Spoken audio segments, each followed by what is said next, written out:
Dan ini kisahnya bukan sekedar cerita, tapi sudah kenyataan yang terwariskan. Tidak ada satu pun di era Nabi yang belajar dengan Nabi mengikuti panduan ini kecuali mereka menjadi terbaik di masanya dan diwariskan kurikulum ini pada generasi setelahnya. Dan tidak pernah ada orang mengikuti itu kecuali tenang dan senang, sukses hidupnya. Kalau sudah sampai ke level ini, Allah akan berikan hadiah yang istimewa. Di dunianya dijaga oleh Allah, ayah ibunya diberikan keberkahannya. Pak, antum kumpulkan harta ya. Dari berangkat gelap, pulang gelap, capek, lelah. Demi Allah, Pak, satu anak aja di rumah. Qala Rasulullah sallallahu alaihi wasallam, "Inna az-zamana qad istadara ka hayati yawma khalaqa as-samawati wal arda minha arba'atun hurum." Waktu itu telah Allah desain, kata Nabi sallallahu alaihi wasallam, sejak mula penciptaan langit dan bumi itu akan berputar seperti itu saja.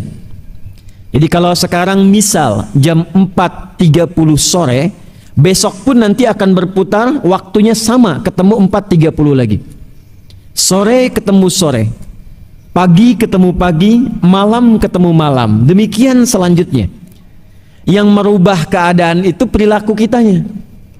Yang menjadikan ada bangunan di kanan, di kiri, kemegahan di depan, di belakang, itu kinerja kitanya. Jadi kalau ada orang-orang yang hanya diam saja, tidak memanfaatkan waktu, tidak digunakan dengan baik, itu disifati oleh Al-Quran sebagai orang yang rugi. Quran surah 103 disebut dengan surah Al-Asr. Asr itu waktu yang mengiringi kegiatan kita. Jadi sekarang pun Asr, nanti pun Asr. Secara momentumnya sekarang sore masa, nanti lail malam, nanti sabah pagi. Tapi setiap waktu yang terjadi itu yang kita isi dengan aktivitas, itu disebut dengan asr namanya. Nah, ciri khas orang beriman, dia mampu menggunakan semua waktunya secara teratur supaya dia tata menjadi kegiatan-kegiatan yang dengan itu melahirkan manfaat-manfaat yang dia rasakan di dunia sampai dengan di akhirat. Jadi menjadi orang beriman itu menjadi orang yang teratur, menata waktu dengan baik. Karena itu di awal sholat, baru saat bangun tidur, kita diminta oleh Allah menunaikan sholat. Sholat pertamanya apa namanya? Kebanyakan main lato-lato kayaknya ya. Bunyinya kenceng, tak begitu ditanya. Sholat yang kita tunaikan pertama kali bangun dari tidur, sholat apa namanya? Subuh. Kenapa disebut subuh? Itu ada artinya, ada maknanya. Seakar dengan kata asbah, sesuatu yang siap dengan rencana yang teratur. Jadi kalau orang Arab bertanya kaifa asbahta, itu artinya bukan sekedar bagaimana kabarmu pagi ini, tapi maksudnya engkau punya rencana apa yang akan dieksekusi dimulai pagi ini. Jam 7 engkau mau kemana? Jam 8 ada di mana? Jam 9 apa yang kau akan kerjakan? Quran surah ke-81 di ayat ke-18. Demikian isyaratnya. Was-subhi idza tanaffas. Dan aku bersumpah demi waktu subuh yang dari mulai waktu itu kegiatan harus mulai ditata sesuai dengan nafas yang keluar dari tubuh kita. Ya, jadi orang beriman itu bangun dari tidur, dia sudah punya rencana yang jelas. Kalau dia tak punya rencana yang dibimbing oleh imannya menjadi baik, maka disebut rugi oleh Al-Quran. Turunlah surah ke-103. Wal asr. Demi waktu yang aku berikan pada setiap manusia untuk beraktivitas. Innal insana, sungguh aku tegaskan kata Allah, manusia yang beraktivitas itu, insan disebutkan 65 kali dalam Al-Quran, menunjuk pada aktivitas manusia yang dijalani. Sungguh manusia yang beraktivitas itu akan berpotensi rugi jika tak mampu memanfaatkan waktu yang diberikan kepadanya. Illalladzina amanu. Illalladzina perhatikan, ini bukan sekedar terjemahan, kecuali orang beriman. Bukan seperti itu menerjemahkannya. Cara memahaminya, orang beriman itu nggak rugi. Orang beriman itu teratur. Jadi kalau orang belum beriman, tidak punya kegiatan yang terukur, wajar, belum beriman. Tapi kalau sudah beriman, kata Allah, Imannya membimbing dia untuk teratur. Kegiatannya teratur. Dari ujung kepala sampai ujung kaki teratur. Tatapannya teratur. Nggak boleh sembarangan menatap. Beriman. Qul lil mu'minina yaghuddu min absarihim. Muhammad sallallahu alaihi wasallam viralkan, kata Allah. Nah, terjemah kekinian viralkan, ya. Kan kalau sudah viral, like, share and subscribe, ya. Kata Allah, viralkan pada setiap pria-pria yang sudah punya iman. Pandangannya mesti teratur. Ketika yang dipandang itu tak baik, palingkan. Ghaddul basar, palingkan. Berbicaranya teratur. Ya ayyuhalladzina amanu, hei semua orang yang telah beriman, la yaskhar qaumin qaum, jaga lisanmu. Bicara yang baik saja, atur. Kata Nabi, man kana yu'minu billahi wal yaumil akhir falyakul khaira aw liyasmut. Katakan yang baik saja. Diatur kata-katanya, jangan menyinggung orang. Jangan menggunjing orang. Jangan gibahkan orang. Saya tidak, Ustaz. Bagus, enggak seperti ibu itu tuh. Sama itu. Oh. Jadi kita itu makhluk teratur sepanjang kita beriman. Bicaranya nggak boleh sembarangan. Berjalannya teratur. Wa ibadur rahmanil ladzina yamshuna 'alal ardi hauna wa idza khatabahumul jahiluna qalu salama.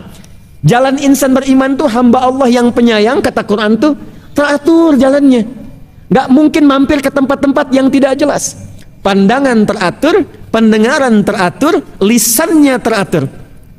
Keluar dari sini lihat reklame, ada sesuatu yang tak boleh dipandang, imannya membimbing dia, palingkan. Ghaddul basar, gak boleh dilihat. Lisannya istighfar, wasari'u ila maghfirah, astaghfirullah. Harusnya tidak seperti itu. Dan antara pandangan dan lisan tidak ada yang terlambat. Astaghfirullah. Salah ini. Itu orang beriman. Karena itu kalau sudah beriman, itu konsisten beramal soleh. Perhatikan, illalladzina amanu wa amilus. Nah, jadi sejak bangun tidur itu, insan beriman itu digambarkan dalam Al-Quran sudah punya rencana-rencana positif. Jadi berbanggalah sebagai orang muslim yang beriman. Dari malam itu udah siap-siap, Pak, Bu. Nabi mengajarkan, hei, sebelum tidur evaluasi dulu yang kemarin. Fa idza faraghta fansab. Kemarin sholatnya berjamaah berapa kali? Kemarin ke masjid berapa waktu? Baca Quran enggak? Katanya pengen masuk surga, surganya Firdaus, ketemu Nabi lagi. Ya, baca Quran jarang. Ke masjid terlambat. Masjid sudah bagus, tempatnya luar biasa. Tetangga dengan masjid, toaknya begini tuh ke arah rumahnya. Ya, kurang apa lagi tuh? Ya kan? Cita-cita surga Firdaus dekat dengan Nabi, hisabnya pengen ringan. Quran bertanya, ya, hei, bagaimana amalanmu? Bagaimana konsistensimu? Maka mulai dari saat akan tidur evaluasi. Yang kurang istighfari, sehingga Allah mengampuni dosa-dosa kita yang mungkin terjadi karena kelalaian. Makanya Nabi menyontohkan sebelum tidur istighfar. Astagfirullah, astagfirullah, astagfirullah, sampai hati tenang.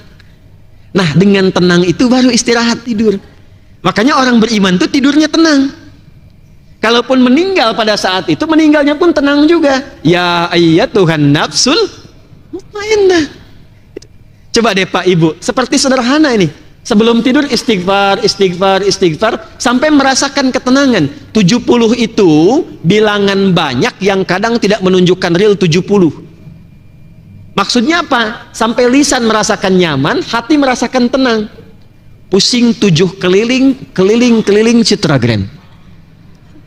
Apakah sampai 7 kali keliling? Tidak. Saking pusingnya gitu ya.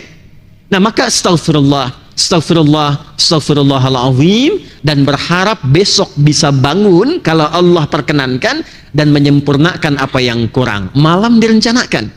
Karena itulah saat bangun dari tidur, hadis riwayat Jundub bin Junadah dan Muaz bin Jabal radhiyallahu taala anhuma tercantum di Al-Bukhari. Dari Nabi sallallahu alaihi wasallam mengajarkan saat bangun tidur, alhamdulillahilladzi ba'dama wa ilaihin. Pertanyaannya, paham tidak maksudnya? Tuh problemnya. Ya Allah, terima kasih.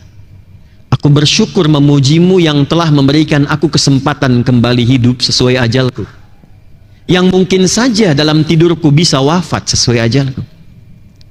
Berikan bimbingan kepadaku ya Allah di hari ini, ilaihin nusyur. Nusyur itu menyebar untuk kembali. Berikan bimbingan kepadaku supaya aku bisa mencari bekal. Kalau pulang di hari ini sudah siap aku pulang. Itu maksudnya. Makanya kita siapkan rencana apa di hari itu. Kemarin saya cuma 4 waktu di Masjid An-Ni'mah, sekarang 5 waktu, tuliskan. Saya pengen baca Quran hari ini 1 juz, tuliskan. Saya pengen sedekah sekian, tuliskan. Nah, saat itulah bangun dari tidur, Anda menghadap Allah membawa rencana itu, disebutlah subuh.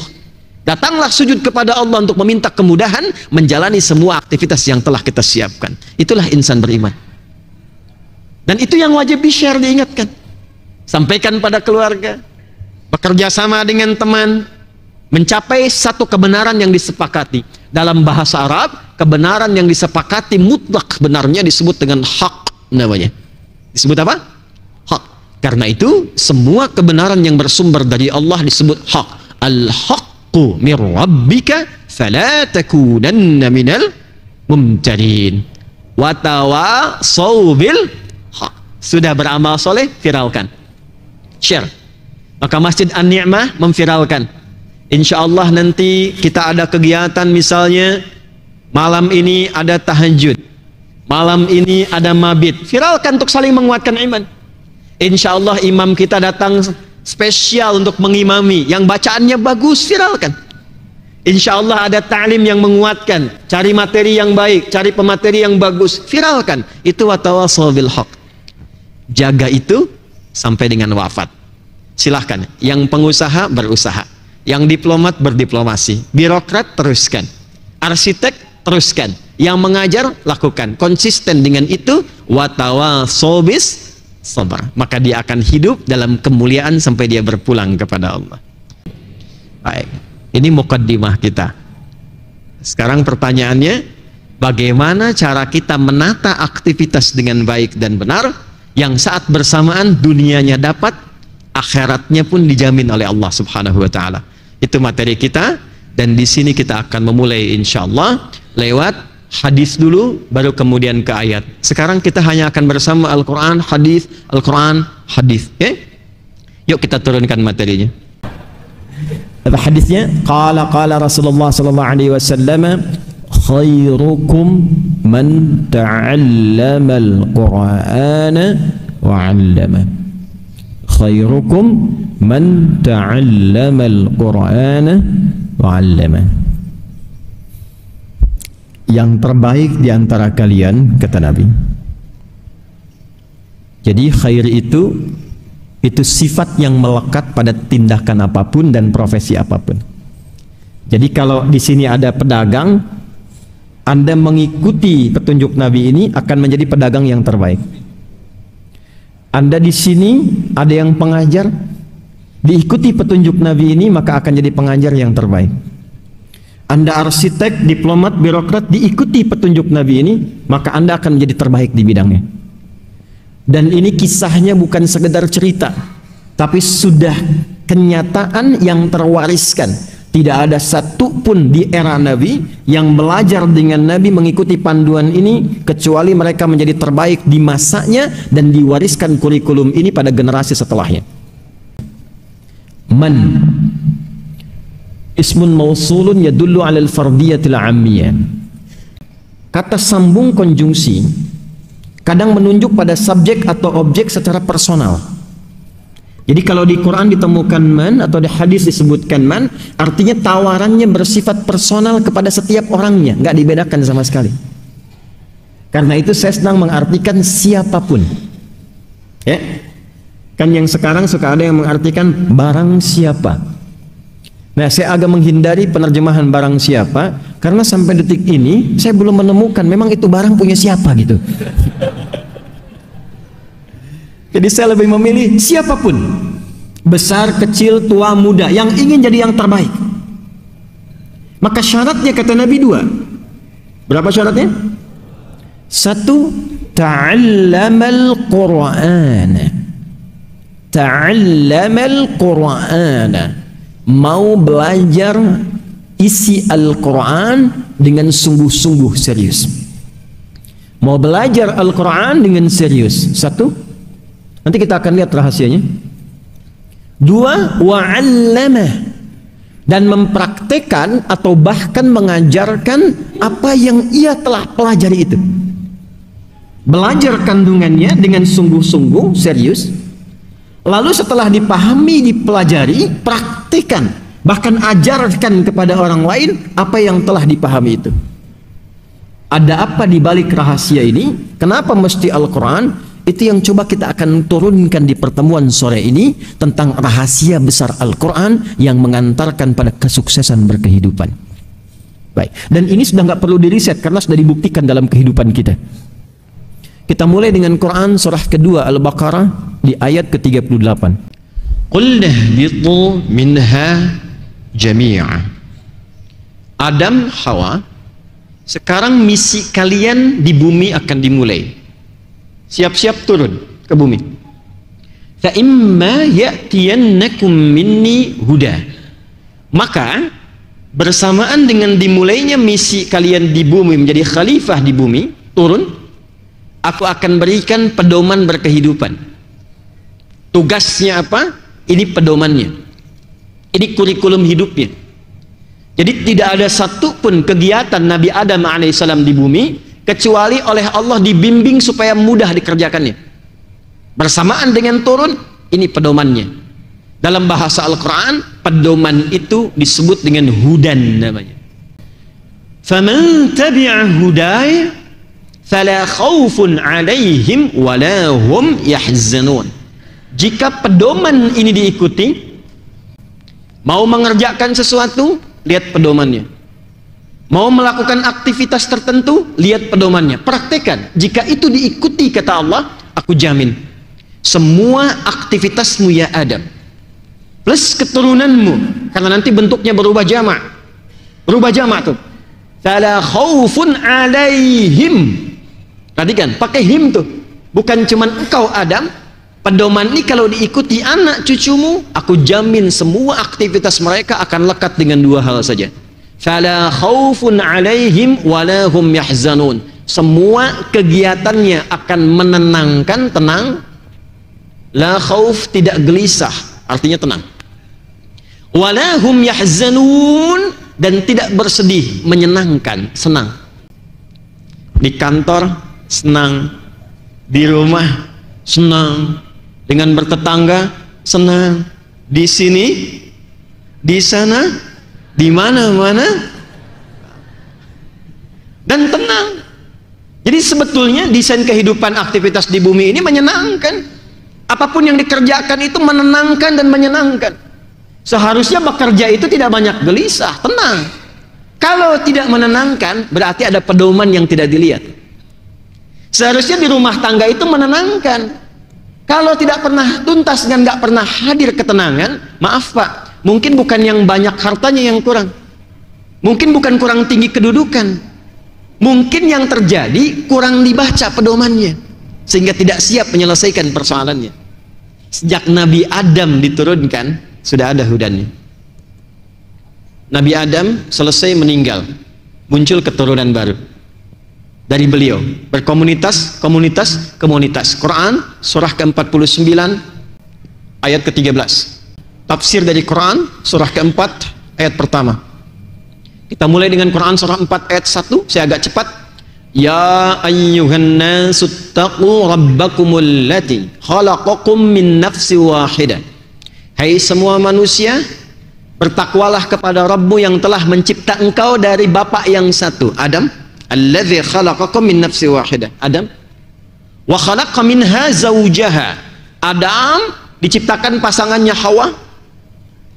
Wa batha minhuma rijalan katsiran wa nisaa. Dari Adam dan Hawa itu muncul keturunan. Jadi kalau kita mau teliti, kita yang hidup sekarang, itu kalau dicari genealoginya pasti tersambungnya cuma ke Adam dan Hawa.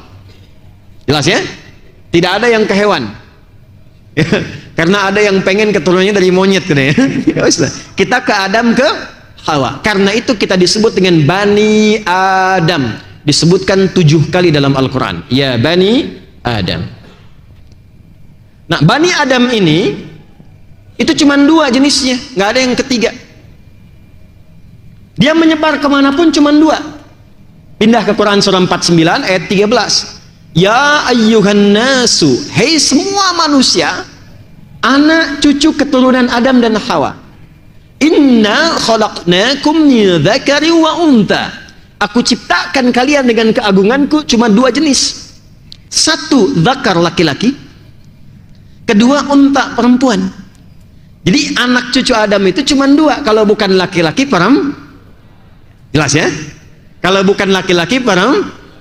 Ya, jadi kalau Nia aja. Ya. Nama siapa? Nia, Pak. Nama Nia. Yang benar nama siapa? Kurniadi.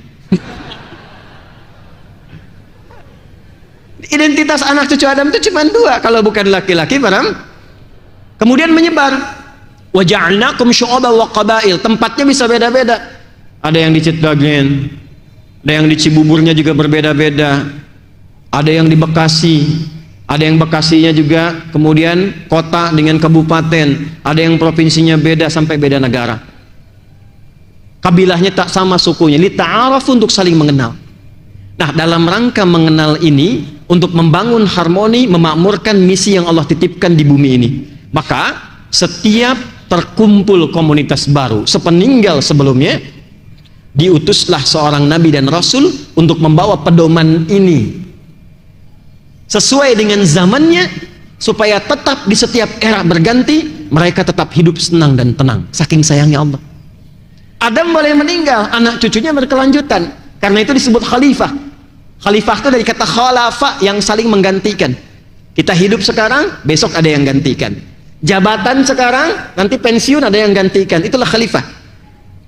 Nah, di setiap komunitas berganti, eranya tak sama. Adam meninggal, muncul komunitas baru, diutus Nabi Nuh alaihissalam. Nuh meninggal alaihissalam, nanti datang lagi komunitas baru, Nabi Ibrahim alaihissalam diutus, demikian seterusnya. Tidak pernah diutus setiap nabi kecuali ditugaskan oleh Allah, nih sampaikan bimbingan ini, hudan. Saya cepat saja, kalau terlalu ke atas banyak waktunya terhabis dan terserap. Saya ingin tunjukkan cepat yang paling viral setelah Nabi Muhammad SAW, kan ada Nabi Isa dan Nabi Musa ya. Nabi Musa kitabnya apa? Taurat kan? Quran surah ketiga ayat ketiga.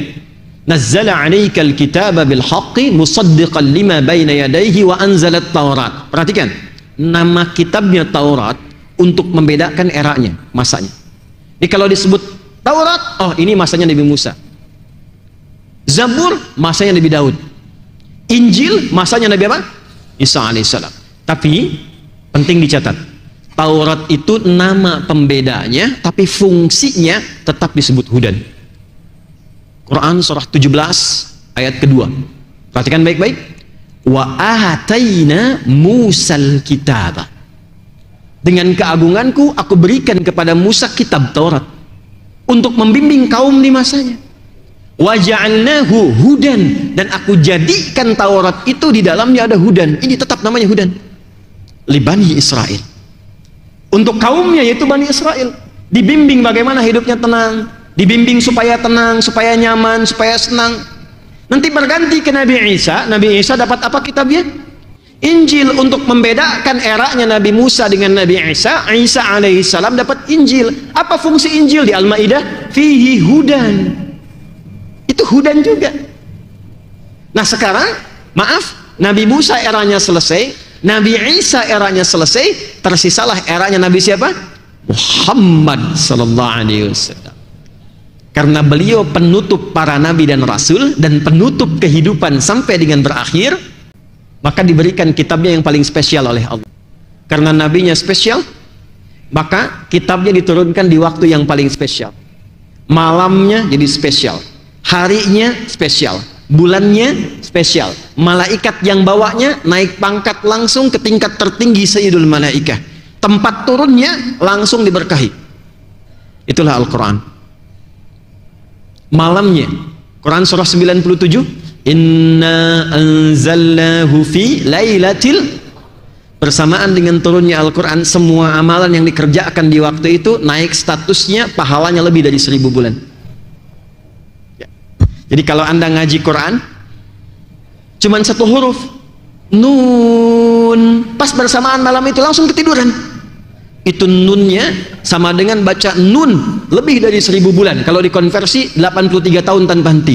Nun, nun, nun, nun. Dan satu hurufnya berapa pahala? Berapa pahala? 10. At-Tirmidzi nomor hadis 2010. Man qara'a harfan min kitabillahi falahu asyru hasanat. Siapa yang baca satu huruf dari Al-Quran, dia dapat 10 kebaikan. Fadilahnya ini. Turun kemudian di harinya Jumat. Jumatnya naik status Sayyidul Ayyam. Turunnya di Ramadan. Ramadannya turun langsung diberkahi oleh Allah Subhanahu wa Ta'ala. Diturunkan lewat malaikat Jibril. Jibrilnya naik status langsung jadi Sayyidul Malaikah, pemimpin para malaikat. Turun di Mekah, Mekahnya langsung diberkahi. Turun di Yathrib, yang tertinggal langsung jadi maju kotanya Al-Madinah Al-Munawwarah. Al-Quran turun dimanapun, ada dimanapun, memberikan ketenangan pada pembacanya dan memberikan aura kebaikan di lingkungan tempat sekitarannya. Demi Allah saya katakan, Pak, Bu, yang DKM An-Nikmah nih ya, coba bikin program hafalan Quran di sini. Jangan jauh-jauh Pak, pesertanya anak komplek aja dulu yang Muslim. Di sini. Silahkan Anda perhatikan. Demi Allah saya katakan, ketika ada 1-2 orang hafid ada di tempat ini saja, maka keberkahan akan dilimpahkan di lingkungan tempat ini. Nggak cukup dengan amin, coba dulu. Tes dulu. Di Quran itu unik, baru baca aja udah tenang. Nggak percaya silahkan Pak, ini udah mukjizat. Antum, ibu misalnya sedang punya masalah nih. Daripada bikin status yang nggak jelas, yang nggak mendatangkan solusi dan diupload di media sosial, Citagren mendung ya, saya ada solusinya. Lebih baik Anda ambil wudhu, buka mushaf ngadep kiblat, itu baru pegang mushaf sudah tenang. Dan terkadang uniknya begini, begitu dibuka padahal acak itu, kok ayatnya sesuai dengan kebutuhan kita, bisa begitu. Wadduha, baru baca, punya masalah, tenang, nangis, tenang, walaupun solusi belum datang, tenang, cuman cepat ngantuk. Betul, karena ibadah setan hadir. Kalau baca Al-Quran 1 jam gak akan ngantuk. Silahkan Al-Quran lihat di internet tuh, baca sejam tuh dibaca aja. Al-Quran 10 menit setannya terlibat karena ada ibadah di dalamnya ya. Maka turunlah Quran surah kedua Al-Baqarah, saya cepat, ayat 185. Syahru Ramadan alladzi unzila fihil Quran hudan linnas. Ini fungsinya. Nah, ini inti pembahasan kita yang paling pokok. Sekarang kita akan bedah apa yang dimaksud hudan terkait dengan Al-Quran itu. Allah menyampaikan, aku turunkan Al-Quran dengan segala kemuliaannya ini bukan sekedar untuk dibaca. Dibaca bagus Pak, Bu, ada pahala. Tapi ingat, membaca sesuatu itu adalah pintu untuk mengetahui isinya. Anda kan kalau baca koran ingin tahu isinya kan? Baca majalah ingin tahu isinya kan? Nah demikian juga Quran diturunkan, kita belajar baca supaya tahu isinya. Jangan cukupkan kebacaannya. Betul, membaca itu ada pahalanya, dapat pahala, menutup kekurangan. Tapi kalau Anda cuma baca, nggak pahami isinya dan tidak dipraktekkan tuntunan di dalamnya, maaf, maka Quran akan sebatas jadi bacaan saja, tidak menjadi hujan dalam berkehidupan. Maka desain pertama yang Allah sampaikan kepada kita, Al-Quran itu kata Allah, aku siapkan menjadi kurikulum kehidupan, pedoman hidup untuk semua manusia sampai akhir zaman. Ini ada TV Pak, kanan kiri, bagus. Saat diinstal pertama kali ada pedomannya kan? Kalau nggak diikuti pedomannya, bisa nyala nggak? Teratur tidak? Handphone Anda bagus-bagus, ada buku petunjuk kan? Kalau Anda menyalahi petunjuk itu, handphone bisa error dan rusak. Anda beli mobil baru semahal-mahalnya, nggak dibaca pedomannya, rusak. Semua butuh pedoman.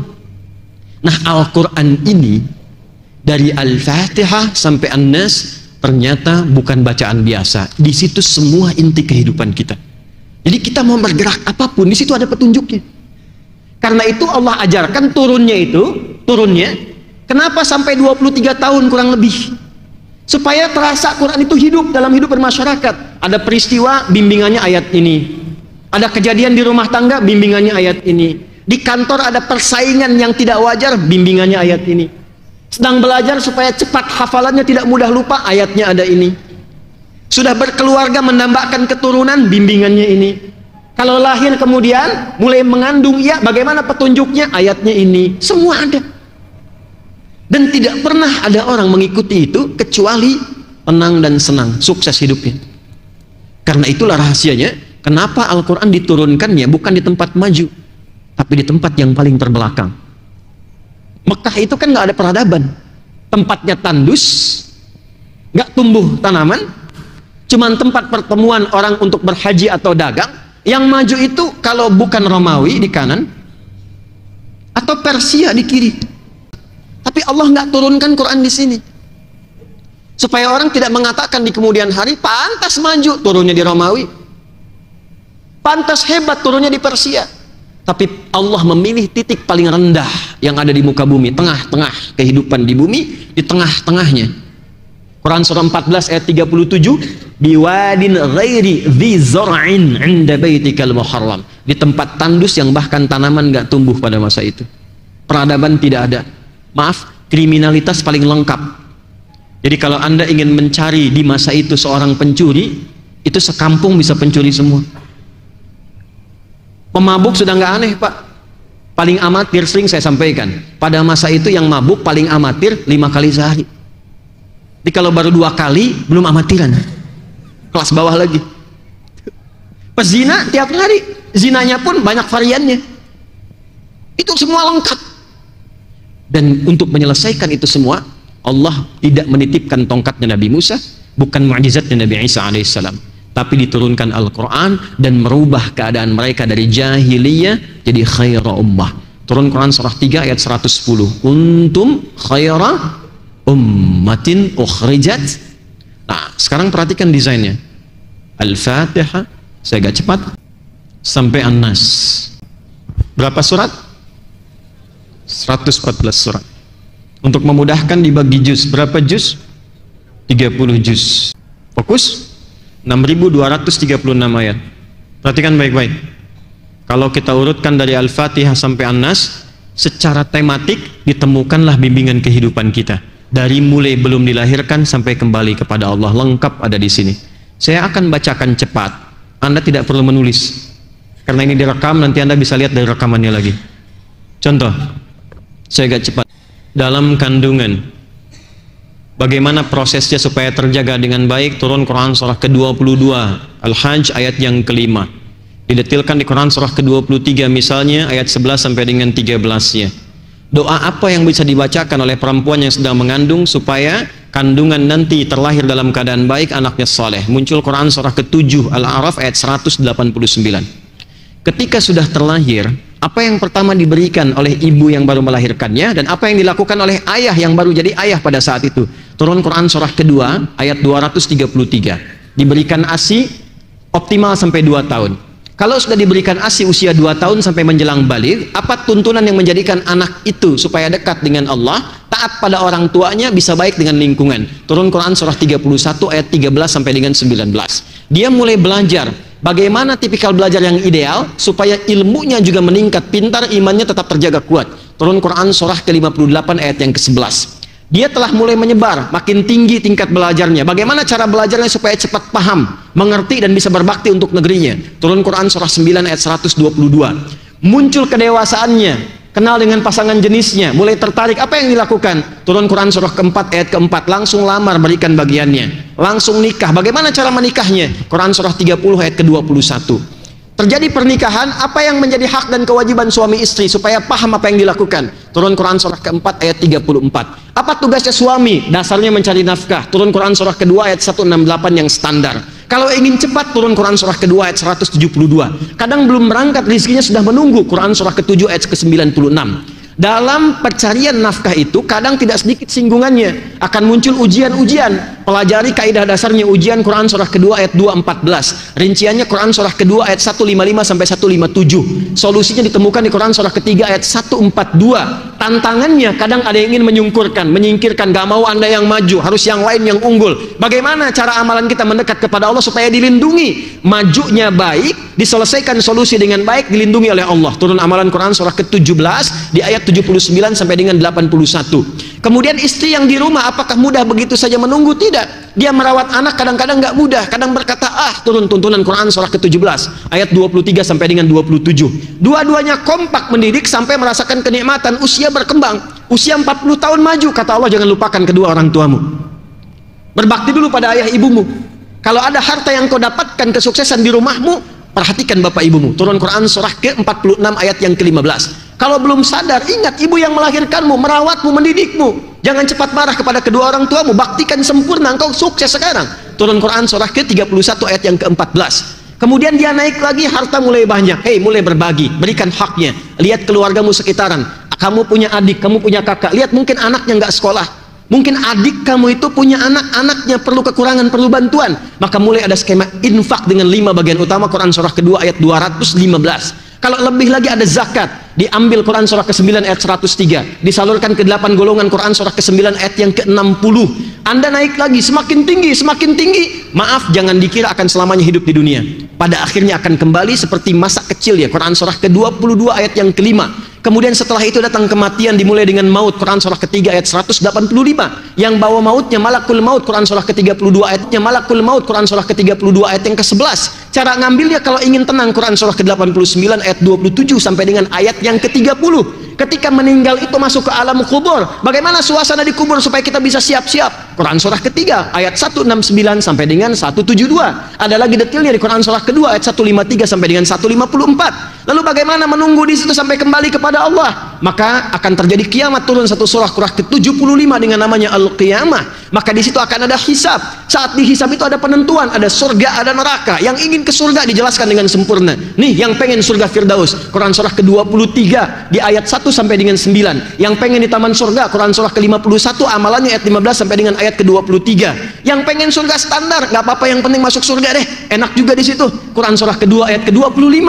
Jangan macam-macam. Selain surga hanya ada neraka. Jangan sampai engkau nestapa. Bagaimana ancamannya supaya kita bisa hindari? Neraka yang paling ringan dicelupkan sedikit, seharinya 1000 tahun, 1 detiknya 48 hari, langsung hangus, hancur semuanya. Turun Quran surah keempat ayat ke-56. Kalau dia orang-orang yang terakumulasi keburukannya, ingkar kepada Allah, munafik sifatnya, maka ditempatkan yang paling dasar di neraka jahanam. Turun Quran surah keempat ayat 140. Tapi kalau masih hidup dia ingin berubah, diturunkan risalah taubat. Quran surah keempat ayat 143. Dicintai oleh Allah. Quran surah kedua ayat 222. Sampai dia pulang dalam keadaan husnul khatimah. Mana yang nggak ada? Ada semua. Kita itu makhluk teratur. Tentang jin diajarkan, turun surat jin, ya kan? Tentang malaikat disampaikan, hidupnya teratur, ada semua. Nah, dulu cara orang berinteraksi dengan Al-Quran, kata Abu Abdurrahman As-Sulami, tadi disampaikan hadisnya, mereka belajar Quran dengan Nabi itu dengan serius, pendekatannya yakin sebagai kurikulum hidup, bukan sekedar bacaan. Kalau cuma bacaan nanti sifatnya begini, simpan di rak-rak itu, dibaca nggak tuh? Dilihat, dilewatin, yang penting baca. Tapi kalau Anda menempatkan Quran sebagai pedoman kehidupan, itu pusat kebahagiaan kita tuh. Itu kunci kesuksesan kita tuh. Petunjuknya ada di situ. Maka demi Allah, setiap apa yang kita kerjakan, kita buru pedoman itu untuk kita lihat pedomannya bagaimana. Maka apa yang dilakukan oleh Nabi? 1, khairukum man ta'allama, ta'ain lam mim. Belajar itu ada 2 kata, ada darasa, ada ta'allama. Kalau darasa itu belajar cepat, ya, kadang serius, kadang tidak, jelas. Tapi kalau pakai ta'allama, taknya di ilmu sharaf, di antara maknanya menunjukkan kesungguhan, keseriusan. Jadi kalau ingin belajar Quran, kata Nabi, mesti serius, sungguh-sungguh, istimewa kok, menentukan kebahagiaan hidup kita. Serius. Bahkan saking pentingnya Quran, keseriusannya bukan hanya pada isinya. termasuk pada bacaannya. Karena itulah satu-satunya kitab di muka bumi yang dijaga oleh Allah sampai ke cara bacanya, itu Quran. Supaya nggak salah baca, salah paham. Sebab kalau bacanya salah, pahamnya keliru. Maka dijaga sampai cara bacanya. Yang ini panjang, yang ini pendek. Yang ini berhenti, yang ini lanjut. Ada ilmunya kemudian disebut dengan tajwid. Bacakan seperti ini, Allahu Akbar. Silahkan riset. Semua huruf dalam Al-Quran itu keluar di semua bagian tubuh kita yang mengeluarkan suara. Tempat keluarnya huruf, keluar semua dari situ. Dari bagian bawah di udara ini, adnal halak, sampai ke bagian luar di bibir di sini. Semua, nggak ada satu pun buku bacaan di muka bumi yang saat membacanya mengeluarkan semua huruf di tempat semua keluarnya huruf di tubuh kita, kecuali Al-Quran. Dan indahnya, siapapun yang baca itu akan menemukan iramanya sendiri, dan itu akan dikenal khas. Jadi Anda nggak butuh lagu, nggak butuh irama, nggak butuh formula-formula tertentu. Cukup ikutin cara baca dengan benar, keluar irama Anda sendiri. Alhamdulillahi Rabbil Alamin. Sudah SD. Kan? Alhamdulillahi Rabbil Alamin. Ustaz Adi. Di orang tua kita tuh dulu bacanya biasa-biasa, tapi tahu itu bacaannya. Rasanya enak, indah. Karena itu beda Quran dengan formulasi musik. Ya, nggak ketemu gelombangnya. Di zaman Nabi itu sudah ada musik, kumpulnya di syair. Udah ada langgam syair namanya. Ada 16 langgam. Ada namanya tawil. Tawilun lahudunal buhuri fadailu fa'ulun mafa'ilun fa'ulun mafa'ilu. Kifana baki min dzikra habibin wa manzili bisaqtili wa bainad dakhuli fahawmali. Ada rajas, mustaf'ilun mustaf'ilun mustaf'ilun mustaf'ilun mustaf'ilun mustaf'ilun sautus safiril bulbuli hayyaja qalbi thamili alma'u wa zahru ma'a zahri lahzul muqali fa anta ya sayyidali wa sayyidi wa maulali fakam tajummuni ghazayyinun uqayqali qataftuhu min wajnatin min fi'li hadzal rajuli faqala la la la la faqad ghada muharwili wa wal walad wali wali ya wailali faqultu wa tuwalwili fabayyinul lu'ali qalat lauhina kadza in harwadhi dzul muqali kahatan kakailali tattabi tattabi tattabi tattabuli. Ada. Halo? Madid, mufa'alatun mufa'alatun fa'ilatun mufa'alatun mufa'alatun fa'ilatun tala'al badru alaina min thaniyatil. Itu asalnya syair, ada rumusnya. Tapi Quran beda. Gak pernah ada orang jahiliyah baca Quran pakai formula syair, gak ada. Coba lihat, tala'al badru alaina, iramanya dipakai baca surat Ad-Duha misalnya, wadduha wallaili idza saja. Nggak ada baca begitu, karena sudah ada rumusannya yang terjaga. Jadi nggak usah kreatif. Jahiliyah sejahiliyahnya nggak pernah baca Quran pakai irama musik, karena mereka tahu beda. Jadi nggak usah maksa. Jadi imam di masjid An-Ni'mah salat maghrib, iyyaka na'budu wa iyyaka nasta'in, bubar jamaah. Alam nashrah laka sadrak, bubar. Dan gak enak ke telinganya. Enak.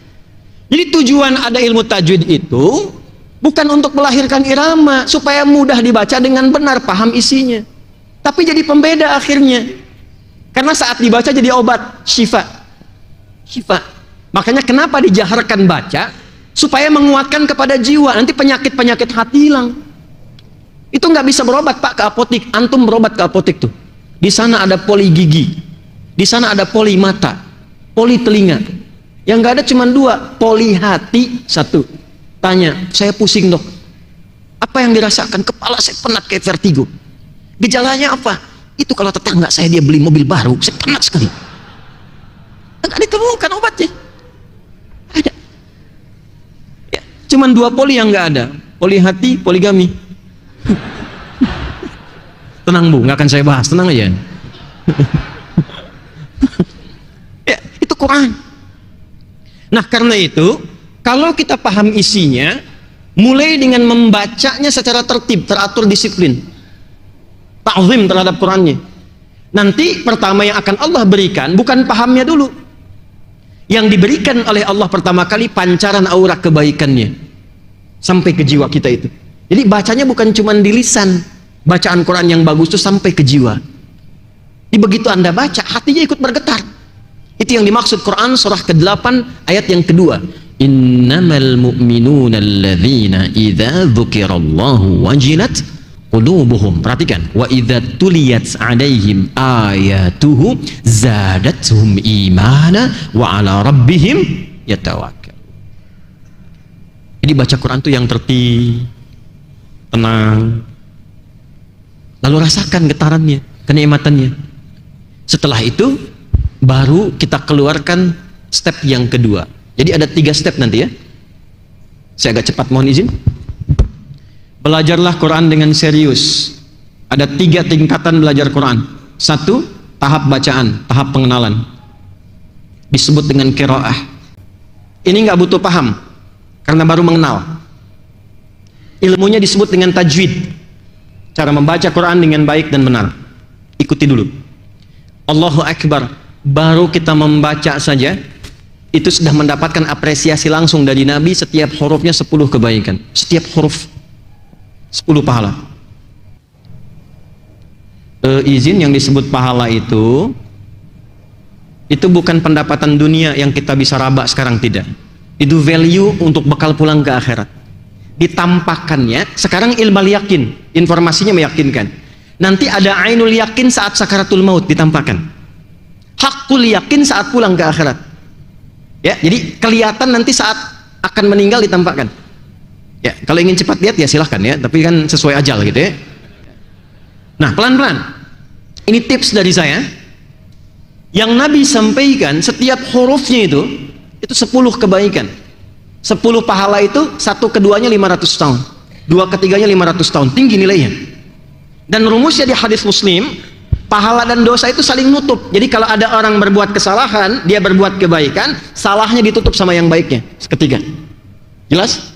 Kalau Anda rajin baca Quran, menjaga diri dari keburukan dan menjaga diri dari perbuatan maksiat, begitu ada salah yang tak sengaja langsung tertutup. Setelah lancar baca, pindah caranya ke inti bahasan kita sekarang. Bagus, silahkan baca one day one juice, one day one verse, silahkan. Cuma sekarang pindah, fasenya pindah, naik tingkat. Ke tingkat yang kedua dikenal dengan tilawah. Apa namanya? Tilawah. Mulai memahami arti, mengkaji.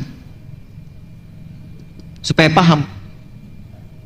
Orang tua kita cerdas dulu, nggak pakai banyak teori. Setiap ada yang ngaji, di sampingnya suruh ada yang nerjemahkan supaya jamaah paham.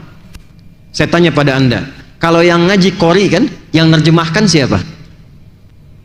Sari tilawah kan? Ya kan? Cuman mungkin yang pertama menerjemahkan itu namanya Bu Sari, makanya Sari tilawah. Coba kalau Pak Ferdi, mungkin Ferdi tilawah. Di sarinya nggak ada, sebetulnya tilawah saja. Ya nggak ada sari ya tilawah. Cuman yang pertama menerjemahkan busa, maka jadi sari tilawah. Asalnya tilawah saja, artinya 3. Awas ya, fokus. Tilawah itu punya 3 arti. 1, baca. 2, pahami apa yang dibaca. Yang ketiga, amalkan apa yang telah dipahami itu. Tilawah. Saya kasih contoh. Praktek pada ayat ibadah. Praktek qiraah dan tilawah pada ayat ibadah. Cepat. Apa wahyu yang pertama turun kepada Nabi? Iqra bismi rabbikal ladzi. Perhatikan. Kalimatnya qiraah, iqra. Perintahnya cuma baca, tidak menuntut paham. Kenapa? Sebab Nabi itu baca pun nggak bisa, apalagi paham. Itu maksudnya. Karena ummi. Iqra ma'ana biqari. Saya nggak bisa baca, saya nggak bisa baca. Maka muncul kalimat Iqra bismi rabbikal ladzi khalaq. Muhammad SAW, ikuti bacaan ini karena Rabbmu yang mudah menciptakan kamu, apalagi membuat kamu bisa mengikuti bacaan. Gampang sekali. Nah, ini ayat kepada kita, kalau sedang susah, kembalilah kepada Allah. Itu mungkin tanda dari Allah langsung supaya kita memanggil namanya. Selama ini mungkin kita mengagungkan kemampuan kita, bisa kok bisa, dibikin susah supaya kita menyebut nama Allah, Allah supaya balik. lakukan karena Allah, semua dibuat mudah. Tapi setelah ayatnya banyak masuk, ayat ini masuk, surat ini masuk, itu masuk, muncullah perintah sholat. Ketika muncul perintah sholat bermakna ibadah, kalimatnya berubah dari qiraah jadi tilawah. Turun Quran surah ke-29 ayat ke-45. Anda hafal tengahnya tapi nggak dibaca awalnya. Quran surah ke-29 ayat 45. Tengahnya, innas salata tanha 'anil fahsya'i wal, tapi awalnya nggak dibaca. Perhatikan awalnya. Utlu ma uhiya ilaika minal kitab wa aqimis shalah. Kata Allah, sebelum salat baca dulu. Tapi bacanya pakai tilawah. Utslu itu kata perintah dari tilawah. Cuman persoalannya, mushaf sekarang terjemahannya sama, ikra dan utslu, bacalah. Padahal yang satu qiraah, yang kedua tilawah. Nah, kata Al-Quran, sebelum Anda sholat, saya sholat, kita sholat, baca dulu, pelajari dulu ketentuan-ketentuan sholat. Setelah itu pahami. Jadi bukan sekedar dibaca, tapi nggak ngerti apa yang dibaca. Sekarang jujur, tanyakan pada diri kita sendiri. Berapa kali kita menunaikan sholat? Berapa ribu kali ruku dan sujud? Dari sekian banyak menunaikan sholat, apakah paham apa yang dibaca dalam sholat? Ngerti nggak yang dibaca dalam ruku? Paham nggak yang diungkapkan dalam sujud?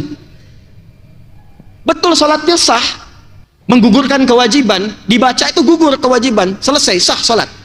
Tapi kekhusyuannya dapat nggak? Bagaimana bisa khusyuk kalau kita nggak ngerti yang dibacakan itu? Bagaimana bisa menikmati kalau nggak paham apa yang diungkapkan? Makanya tips dari Qur'annya, sebelum sholat pahami dulu, sehingga antara lisan, pikiran dan hati itu nyambung. Contoh, Allahu Akbar, lisan mengucapkan Allahu Akbar, pikiran menerjemahkan Allah Maha Besar. Jadi nanti pikirannya tidak sibuk dengan was-was setan. Ada setan khusus yang tugasnya hanya menggoda orang sholat. Nanti kapan lagi saya kesini, kita bisa ngaji 9 jenis setan. Ada fikih setan tuh. Ada 9 setan yang berbahaya. Itu harus dikaji, itu sumbernya hadis. Ada setan khusus, nanti setan penggoda DKM ada, Pak. Betul. Awal-awal bangun semangat, nanti begitu jadi bisa pecah. Gara-gara beda pendapat aja tuh. Ada setan wudhu, walhan namanya. Ada. Anda begitu wudhu baru mau sholat udah bingung. Tadi wudhunya benar nggak ya? Batal nggak ya? Batal nggak ya? Ah, kayaknya enggak deh, padahal baunya udah kemana-mana gitu kan. Itu walhan. Ada setan pasar, ada. Setan rumah, ada. Anda ke mall keluar nih, ibu pulang ke situ, lihat tas bagus, ke bawa-bawa sampai ke rumah, sampai mau tidur ke bawah. Itu setan pasar tuh kerjanya. Ayah tadi ada tas bagus deh, Masya Allah ya. Mamah kan itu masih banyak tasnya, kan kita dihisab. Oh iya Pak ya, ya Allah, sebenarnya diringankan hisabnya. Tapi yang tadi juga bagus kok ya. Nah, ini ada setan penggoda orang sholat namanya khanzab. Khanzab ini dinasnya, tugasnya hanya saat orang sholat dibuka dengan takbir. Jadi sebelum takbir bisa fokus. Nanti cek saat maghrib tuh. Kalau Anda belum takbir, Anda bisa fokus begini. Tapi begitu Anda takbir, di Abu Daud Nabi sampaikan, idza kabbara atau kama qala Rasulullah sallallahu alaihi wasallam, jika dia sudah mulai bertakbir, sudah takbir nih. Fa yaqulu syaitanu, maka setan memulai tugasnya. Uzkur kadza, ingat ini ya, ingat itu ya. Maka Anda akan mengingat apapun yang bahkan tidak ingin Anda ingat. Kalau nggak percaya, nanti pas sholat maghrib Anda takbir, ini pengingat saya pun akan diulang lagi oleh setan tuh. Ingat ya, kata Ustadz Adi, itu setan itu. Saya takbir itu. Iya nanti nih, nah, lihat nanti pas sholat maghrib. Gitu deh.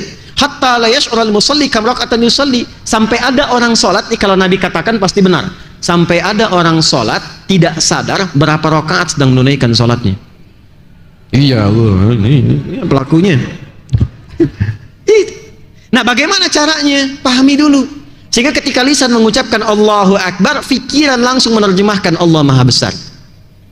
Hati meresapi, ya Allah, aku mengikrarkan Engkau yang Maha Besar. Namun bahkan sebelum sholat aku merasa besar dibandingkan orang lain. Sombong dengan tetangga, angkuh terhadap pasangan, merasa yang lebih pintar dibandingkan yang lain, yang lebih banyak hartanya, lebih hebat kedudukannya.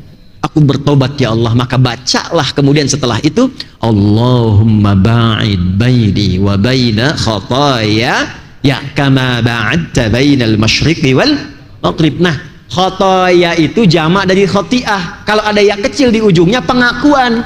Khotoya, ya Allah, aku sadar aku banyak salahnya, tapi aku pun mengerti tahu engkau banyak rahmatnya. Aku datang membawa kesalahan saat ini, ya Allah, mohon ampuni aku, jauhkan antara aku dengan kesalahanku, jangan pertemukan di akhirat. Karena sekecil apapun pasti akan ditempatkan. Faman ya'mal mithqala dzarratin syarran, jauhkan seperti engkau jauhkan timur dan barat yang nggak pernah ketemu keduanya. Itu maksudnya. Atau Anda ingin baca wajjahtu wajhiya lilladzi fataras samawati wal hanifan musliman wa ma ana minal, perhatikan, innas salati wa nusuki wa mahyaya wa mamati lillahi rabbil la syarika lahu wa bidzalika umirtu wa ana minal muslimin wa ana awwalul muslimin. Ya Allah, aku taubat, aku pasrahkan diriku sepenuhnya sekarang kepadamu, penguasa langit dan bumi dan semesta alam seluruhnya. Kalau aku salat selama ini, aku ibadah, ya Allah, aku hidup karena ketetapanmu. Walaupun kau wafatkan aku sekarang, wa mamati, itu kalimatnya, kalimat kesadaran. Sekalipun kau wafatkan aku dalam sholat saat ini, aku ikhlas, ya Allah, namun ampuni dosa-dosaku. Itu maksudnya.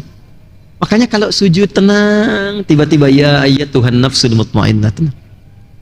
Tapi jika engkau berikan aku kesempatan untuk beraktivitas lagi setelah sholat ini, maka mohon ya Allah, perhatikan, jadikan semua aktivitasku sebagai tanda kepatuhanku untukmu, wa ana minal muslimin. Itulah tilawah. Itulah tilawah. Jadi begitu Anda mengerjakan semua bacaan dalam sholat, terasa ke jiwa. Kan semua bacaan sholat itu akumulasi hidup kita. Pengen punya ampunan, dapat ampunan. Pengen rezeki dilimpahkan, pengen disehatkan, pengen diberikan perlindungan, pengen dirahmati. Duduk di antara dua sujud, sambil duduk bacanya enak. Rabbighfirli warhamni wajbur warfa'ni warzuqni, minta rezeki. Tuh. Kalau kita paham, Rabbighfirli, Allah ampuni aku. Mungkin karena banyak salahku, sekarang kesehatanku engkau uji. Atau karena cintamu kepadaku engkau uji. Ya Allah, mungkin harta ini belum aku dapatkan rezeki dengan lancar karena ada maksiat dariku. Rabbighfirli warhamni, sayangi aku. Wajburni, lindungi ya Allah, ada banyak orang kadang-kadang ingin menyakitiku. Warzuqni, berikan aku rizki. Paham? Itu dibaca, Masya Allah, subuh aja udah 2 kali. Ya, habis sholat mintalah lagi karena nggak paham. Ya Allah, anugerahkan aku rizki. Kata malaikat yang tadi apa dalam sholat? Yang tadi warzuqni. Ini. Nah, ini baru latihan dalam ibadah. Saya tutup dalam muamalah. Muamalah itu praktek harian. Maka caranya keluarkan secara tematik. Contoh, teman-teman di sini ada pengusaha ya, pedagang ya. Kenapa Anda nggak mengeluarkan ayat bisnis saja di Quran? Pebisnis keluarkan tuntunan bisnis dalam Quran. Keluarkan ayatnya. Ayat-ayat bisnis. Kaji ini sesuai profesi Anda. Yang pokok pelajari sholat misalnya, puasa, zakat. Tapi profesi Anda, apa yang di situ Anda kerjakan profesinya? Keluarkan ayatnya. Di sini ada diplomat, keluarkan ayat-ayat diplomasi. Di sini ada pengajar, keluarkan ayat-ayat ilmu. Nah, topik ini berhasil dirinci oleh para imam-imam besar sampai mereka membuat rincian contohnya dan petunjuknya dari Nabi langsung. Ada ayat ini, teknis mengamalkannya bagaimana? Ada ayat ini, detailnya seperti apa prakteknya? Maka di antara imam yang mengumpulkan semua itu dan menuliskan di kitab, di bukunya sampai jadi panduan yang kita baca sampai dengan saat ini mudah diakses, namanya Al-Imam Al-Bukhari. Imam Al-Bukhari itu nama aslinya Muhammad, punya bapak namanya Ismail, punya kakek namanya Ibrahim, kakek buyutnya Al-Mughirah, yang buyutnya Al-Bardizbah, tinggal di kecamatan Ju'fah, Kabupaten Bukhara, Provinsi Khorasan, negara Uzbekistan sekarang. Karena bukan dari Arab, maka ada tradisi mengenalkan wilayah, menunjukkan Islam sudah sampai ke tempat saya. Maka rumusnya tambah al di depannya, ujungnya ganti dengan i. Saya dari Bukhara, saya Al-Bukhari. Imam Nawawi dari Banten, Ana Nawawi Al-Bantani. Syekh Yasin dari Padang, Ana Yasin Al-Padangi. Syekh Ahmad Khatib dari Minangkabau, Ana Ahmad Khatib Al-Minangkabawi. Ya. Pak Ferdi misalnya dari Citragreen, mau umrah, mengenalkan ke Mekah, Ana Ferdi Al-Citragreni Al-Jaka Sampurnai Al-Bekasi. Nah, Imam Al-Bukhari menulis kitab. Masih ingat nama kitabnya? Sahih Al-Bukhari. Nah, itu tuh kependekannya. Kitab lengkapnya judulnya begini: Al-Jami' As-Sahih Al-Musnad Al-Mukhtasar min umuri Rasulillahi sallallahu alaihi wasallam wa sunanihi wa ayyamihi. Itu nama lengkapnya. Kitab ini saya susun dengan tema yang beragam. Al-Jami namanya. Ada 4 jenis kitab hadis: Jami, Sunan, Mu'jam, Musnad. Jami itu kitab yang isinya komprehensif secara tematik. Aku susun, kata beliau, dengan topik-topik terkait petunjuk Nabi, terkait kesehariannya, bagaimana keseharian Nabi 24 jam, dan bimbingan yang Nabi berikan kepada masyarakat masa itu.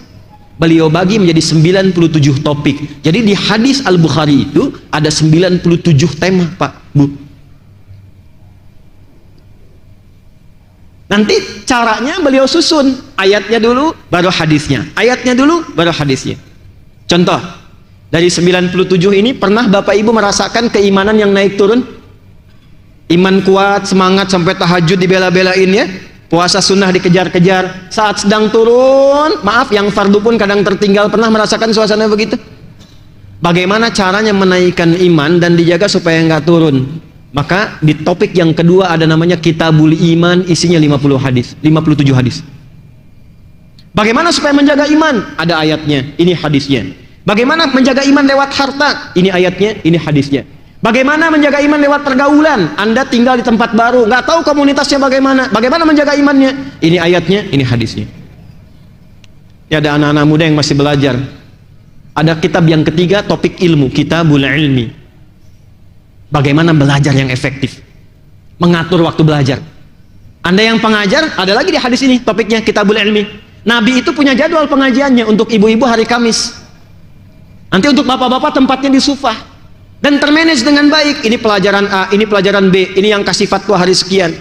Dan indahnya, nggak ada satupun yang belajar mengikuti pola ini kecuali menjadi jenius di zaman ini, melewati lebih daripada 5 kepakaran ilmu. Dahsyat. Dan ingatannya tajam, Pak. Itu level kelima. Biasanya orang sekarang kan cuma 4 level kan? Cepat ingat, lambat lupa. Nomor 1. Cepat ingat, cepat lupa. 2. Lambat ingat, lambat lupa. Yang agak repot memang yang keempat. Lambat ingat, cepat lupa. Udah kita terangin hampir 2 jam. Ya. Begitu mau selesai baru ingat, keluar masjid lupa. Tapi yang ini level yang kelima. Cepat ingat, sulit lupa. Jadi bukan mau ingat, mau lupa susah. Begitu disebutkan langsung ingat. Mau lupa susah. Biasanya utang kan ya begitu ya. Ini ilmu. Saya bisa bicara karena saya melihat orang dulu, lalu saya coba itu caranya. Dari sejak saya masuk pesantren, Pak, sampai hari ini saya. Sampai hari ini. Saya dulu tuh cuma belajar, ikuti aja caranya bagaimana. Saya belum hafal, belum bisa bahasa Arab. Misal, saya belajar tajwid, kitabnya Hidayatul Mustafid fi Ilmi Tajwid. Belajarnya hari Rabu, masuk kelasnya jam 4, saya belajar jam 2. Sampai sekarang terbayang, di mana belajarnya, jam berapa, di tempat mana. Sampai isi kitabnya masih ingat. At-tajwidu lughatan al-isyanu bil jayyidi wa istilahan ilmu yu'rafu bi ahkam mustaqim min sifati wal mududi wa ghairi dzalika katarqiqi wa tafhim wa nahwihima ma ghayatu ilmi at-tajwid ghayatu bulughun nihayati fi itqani lafdhil qur'ani alamatul qiyam al hadrati nabawiyyati afsahiyyati wa qila ghayatu saunul lisani 'anil khata'i fi kitabillah ta'ala. Yang umum juga begitu, Pak. Kami belajar umum, saya senang riset. Untuk menyimpulkan hukum musik itu bagaimana, saya meriset itu sampai ke notasi. C, D, F, G, A, B, C, G, A, B, C, D, F, G, D, F, G, A, B, C, D, A, B, C, D, F, G, A, F, G, A, B, C, D, E, B, C, D, F, G, A, B, F, G, A, B, C, D, A, F, G, A, B, C. Apakah Ustadz bisa main gitar? Tidak. Main piano? Enggak. Karena saya jalurnya di Quran gitu. Jadi nggak terlalu cocok juga dengan itu. Tapi saya riset untuk mengetahui hukum. Itu cepat. Dan ternyata di California itu ada riset.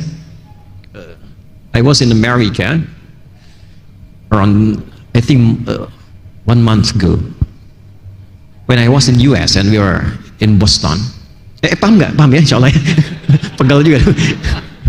Itu there was information. Ya, itu ada satu informasi penting.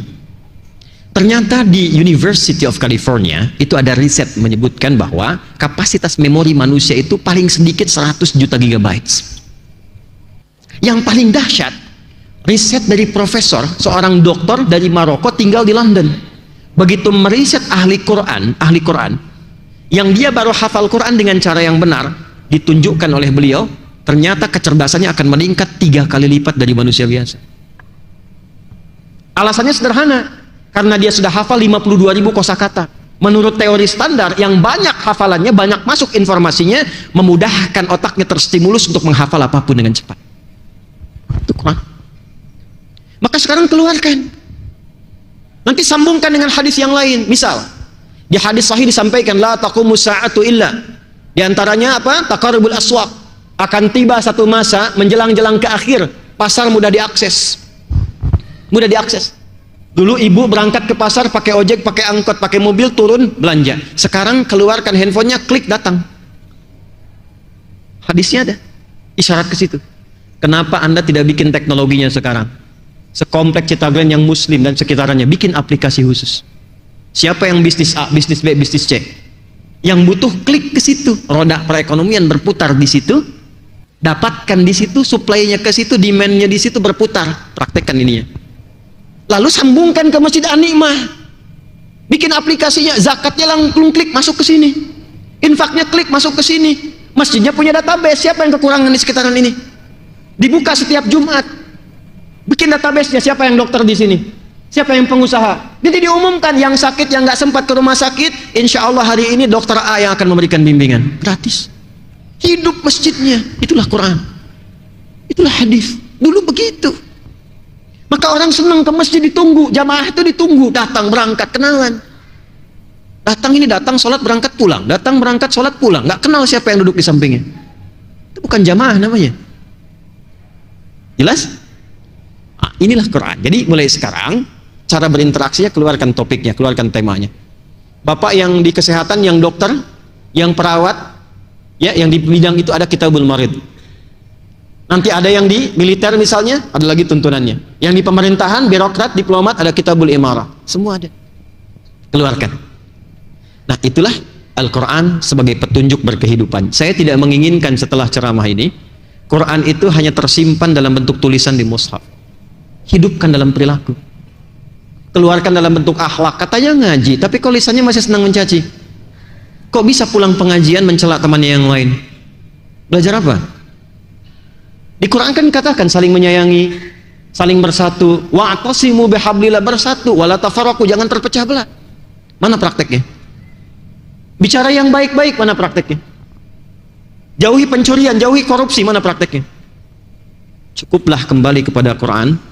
Maka Quran akan membimbing kita menjadi manusia mulia yang dirahmati oleh Allah Subhanahu wa taala. Jelas di sini? Paham? Baik, kalau sudah dipahami, saya tutup hadisnya, khairukum, jika ingin jadi orang baik, man ta'allamal Qur'ana wa 'allamah. Pelajari Quran dengan sungguh-sungguh, ajarkan, hidupkan, praktekkan dalam kehidupan kita. Ya, insyaallah di sini rutin jamaah ada berapa, Pak? Ada yang belajar Quran, mengkaji full ya. Lihat sini, step terakhir menghafal. Sebelum saya tutup, saya minta 5 menit sedikit. Bacaan sudah, qiraah, tilawah sudah, terakhir menghafal. Hafalan. Antum pebisnis, mau rapat, mana petunjuk Qurannya? Bawa mushaf kelamaan, hafalin ayatnya. Ibu bawa ayat ke rumah tangga, hafalkan. Dijamin oleh Allah, Quran itu satu-satunya kitab suci yang mudah dihafalkan. Insya Allah kita sudah praktekkan. Bahkan ada orang yang hafal Quran itu cuma 25 hari, 30 juz, 24 hari. Ada yang rekor saat karantina di tempat kami di At-Taisir 14 hari. Dan lintas usia, ada yang 50 tahun, ada yang 82 tahun, ada yang 70 tahun, ada yang 25 tahun, ada yang 22 tahun. Ternyata mudah untuk dihafalkan. Maka step yang ketiga adalah al-hifdzu, menghafal Quran. Kalau sudah sampai ke level ini, Allah akan berikan hadiah yang istimewa. Di dunianya dijaga oleh Allah, anaknya hafal, ayah ibunya diberikan keberkahannya. Pak, antum kumpulkan harta ya. Dari berangkat gelap, pulang gelap, capek, lelah. Demi Allah, Pak, satu anak aja di rumah, jadikan penghafal Quran. Anda saat pulang capek kerja itu, begitu melihat anak Anda yang kecil sedang mengulang hafalan Quran, hilang penatnya, Pak. Yang lebih indah saat Anda meeting di kantor, anak Anda telepon dari pesantren. Ayah, terbata-bata dia mengatakan, aku sudah hatam hafalannya 30 juz. Demi Allah saya katakan, Anda dapat proyek sebesar apapun akan gugur semua itu dikalahkan oleh kalimat anak itu yang mengatakan, Nanda telah selesai hafalan Qurannya. Itu berkah, Pak, Bu. Anda punya ahli Quran di rumah, penghafal Quran, walaupun belum sampai 30 juz, tapi penghafal Quran, itu jadi mutiara di dalam kehidupan rumah Anda. Ya, tempatkan, hidupkan itu, dan insya Allah saya akan bantu nanti ke sini, kita siapkan untuk sementara 100 paket untuk memudahkan hafalan Quran. Nanti siapkan Pak ya, kita bisa kirim. Satu paketnya itu ada 3 buku. Nanti ada 300 buku ke sini, ada 100 paket, itu kita berikan sebagai hadiah, silahkan, nanti dikembangkan di sini.